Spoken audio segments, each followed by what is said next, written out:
بسم اللہ الرحمن الرحیم۔ ایک بھائی نے پوچھا ہے کہ میرے والد صاحب نے میرے لیے ایک گورنمنٹ جاب کا انتخاب کیا ہے۔ وہ گورنمنٹ جاب یہ ہے کہ ایک مسجد میں اذان دینی ہے۔ اب جو بندہ گورنمنٹ جاب لگا رہا ہے وہ 2 لاکھ روپے مانگ رہا ہے، اور وہ یہ 2 لاکھ گورنمنٹ کو دے گا۔ پھر گورنمنٹ والے ایک لیٹر جاری کریں گے، تب جا کے گورنمنٹ جاب لگائے گی۔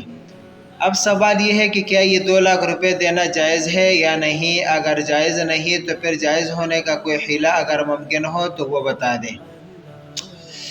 دیکھیں جی، رشوت لینے اور دینے والے اور ان کے درمیان واسطہ بننے والے پر حضور اکرم صلی اللہ علیہ وسلم نے لعنت فرمائی ہے۔